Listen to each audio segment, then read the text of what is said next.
Hello friends, welcome back to my YouTube channel. आज की video में हम बात करेंगे स्टैंडर्ड चार्टर्ड बैंक की एक रिपोर्ट जो अभी पब्लिश हुई है, जिसमें उसने दावा किया है कि इंडिया जो है 2030 तक एक अपर मिडिल इनकम कंट्री बन जाएगा। तो इस वीडियो में हम उस रिपोर्ट के बारे में डिटेल में डिस्कस करेंगे। तो ये जो रिपोर्ट है जिसे स्टैंडर्ड चार्टर्ड बैंक ने पब्लिश किया है, इसमें काफी सारे इंटरेस्टिंग पॉइंट्स डिस्कस किए गए हैं। तो स्टैंडर्ड चार्टर्ड बैंक ने अपनी इस रिपोर्ट में ये प्रेडिक्ट किया है कि इंडिया का जो पर कैपिटा इनकम है, जो इस वक्त आज की डेट में जब हम ये वीडियो बना रहे हैं तो ये है $2,450। ये 2030 तक बढ़कर पहुंच जाएगा $4,000 तक। यानी कि हमारे जीडीपी का जो पर कैपिटा बेसिस है वो 70% इंक्रीज करेगा, जो काफी रिमार्केबल है। तो 2023 से लेकर 2030 तक यानी कि 7 साल में 70%, एनुअली 10% का इंक्रीज इसमें देखेंगे। अगर ऐसा होता है जैसे जैसे कि ये रिपोर्ट कह रही है, then India will become an upper middle income country. अभी आज की डेट में हमारा जो क्लासिफिकेशन है वो आता है इस कैटेगरी में। मैं अगली स्लाइड्स में इन कैटेगरीज के बारे में भी डिस्कस करूंगा। इस रिपोर्ट में ये भी कहा गया है कि जो पुराने सालों की अगर हम बात करें तो 2001 से 2021 के बीच में जो इंडिया का पर कैपिटा इनकम है उसमें भी एक सिग्निफिकेंट ग्रोथ हमने देखा है। 2001 में हमारा पर कैपिटा इनकम $460 था, जबकि 2021 में यानी कि 2 साल पहले यही जीडीपी पर कैपिटा हमारा $2,150 हो चुका है। जीडीपी पर कैपिटा का मतलब होता है जीडीपी का जो टोटल वैल्यू है उसको अगर आप पॉपुलेशन से डिवाइड कर दो। तो जैसे इंडिया का पर कैपिटा, इंडिया का अगर हम जीडीपी की बात करें तो नॉमिनल जीडीपी हमारी बनती है आज के डेट में $3.5 ट्रिलियन। उसको अगर आप इंडिया की जो प्रेजेंट पॉपुलेशन है जो लगभग 1.5 अरब के आसपास है, अगर आप 3.5 ट्रिलियन को 1.5 बिलियन से डिवाइड करो, then you will arrive at close to this amount. इस रिपोर्ट में बहुत सारे इंटरेस्टिंग फैक्ट डिस्कस किए हैं जो मैं आपके साथ इन स्लाइड से डिस्कस करूंगा। तो पहला तो ये कि इंडिया का जो नॉमिनल जीडीपी है जो इस वक्त $3.5 ट्रिलियन है वो 2030 तक 6 ट्रिलियन तक पहुंच जाएगा।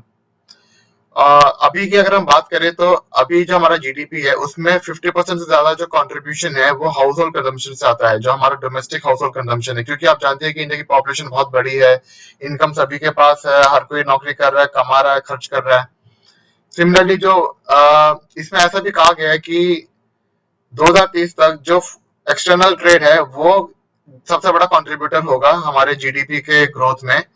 इस वक्त एक्सटर्नल ट्रेड की वैल्यू जो जीडीपी कंट्रीब्यूशन है वो है 1.2 ट्रिलियन, लेकिन 2030 तक यही 2.1 ट्रिलियन तक हो जाएगी।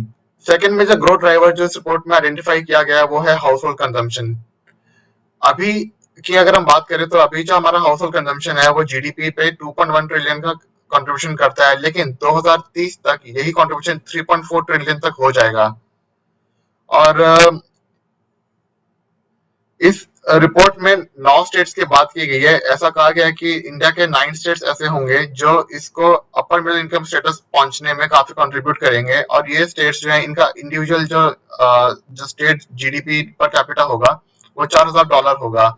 लेकिन इस रिपोर्ट में उन सभी 9 स्टेट्स के बारे में ज्यादा बात नहीं की गई, सिर्फ 6-7 स्टेट्स ऐसे हैं जिनके बारे में बात की गई है। जो अवेलेबल डेटा अभी हमारे पास है गवर्नमेंट का, उसके हिसाब से जो तेलंगाना स्टेट है साउथ में, उसका पर कैपिटा इनकम इंडिया में अभी सबसे हाईएस्ट है, वो है $2,75,000 का, जो Indian I mean US dollars में अराउंड 3,000 या $3,500 के आसपास बन जाएगा। तेलंगाना के बाद सेकंड नंबर आता है कर्नाटका का, फिर है तमिलनाडु और केरला और आंध्र प्रदेश।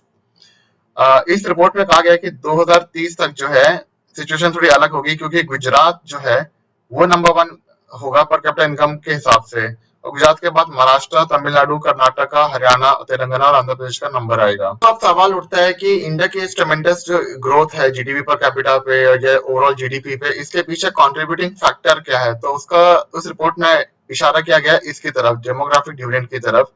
तो रिपोर्ट में ये लिखा गया है कि क्योंकि इंडिया की आबादी काफी बड़ी है और हम एक रिलेटिवली यंग पॉपुलेशन है, हमारा जो मीडियन एज है अराउंड 30 इयर्स है, तो higher share of working age population जो है ये हमारे लिए एक काफी बड़ा एक प्लस पॉइंट आप कह सकते हैं। और इसके वजह से जो है एक इकोनॉमिक ग्रोथ पे हमें देखने को मिल रहा है कि इसका असर काफी अच्छा हो रहा है, पॉजिटिव इम्पैक्ट हो रहा है। इस रिपोर्ट में ये भी कहा गया कि जो share of working age population है कंट्री में, जो 2020 में 64.2% था, वो 64.8% तक पहुंच जाएगा। हालांकि मार्जिनल, आप कह सकते हैं कि परसेंटेज वाइज मार्जिनल होगा, लेकिन एब्सोल्यूट्स की बात करें तो ये काफी बड़ा एक फैक्टर होगा, आप कह सकते हैं 2040 तक। और इवेंचुअली लेकिन क्योंकि फिर उसके बाद जो है इंडिया में भी पॉपुलेशन डिक्लाइन का एक ट्रेंड शुरू होगा, जो वर्किंग एज पॉपुलेशन है वो डिक्लाइन स्टार्ट हो जाएगा।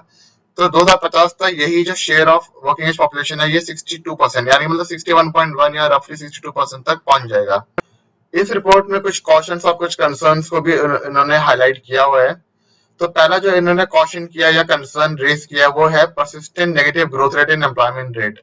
तो अगर आप लोग न्यूज़पेपर्स वगैरह पढ़ रहे हैं तो आप लोगों को थोड़ा बहुत आइडिया होगा ही कि इंडिया में अभी भी, या इंडिया ही नहीं बल्कि वर्ल्ड ओवर में काफी सारे ले ऑफ्स हो रहे हैं।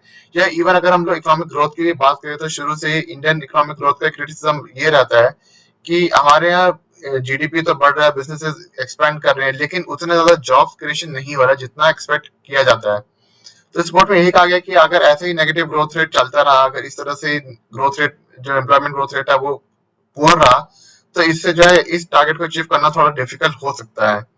एंड इस रिपोर्ट में गवर्नमेंट के लिए ये चीजें कही गई कि अगर गवर्नमेंट ये प्रोसेस करती है, स्टेप्स लेती है, जैसे कि रिफॉर्म प्रोग्रेस हो गया, कंटिन्यूस इकोनॉमिक रिफॉर्म्स है, मैक्रो इकोनॉमिक स्टेबिलिटी है, एक हेल्थी फाइनेंशियल सेक्टर। अभी इंडिया में ये भी एक बहुत बड़ी प्रॉब्लम बनी हुई है क्योंकि बैंक्स का जो एनपीए है वो काफी ज्यादा बढ़ता रहता है, तो इसकी इस चीज पे काफी ध्यान देने की जरूरत है। और कॉर्पोरेट सेक्टर को थोड़ा और डिलेवरेज करके उसको और ज्यादा इन्वॉल्व करके उन सेक्टर्स में जहाँ पे इस पे अभी भी थोड़े बहुत रिस्ट्रिक्शंस रखे हैं उनको ओपन अप करके, एंड जो गवर्नमेंट का जो पब्लिक एक्सपेंडिचर है उसको इंक्रीज किया जाए इंफ्रास्ट्रक्चर वगैरह में। तो अगर ये सब स्टेप्स लेते हैं जो यहाँ पे हाईलाइट किए गए हैं, तो ये टारगेट अचीव करना इतना ज्यादा डिफिकल्ट नहीं होगा।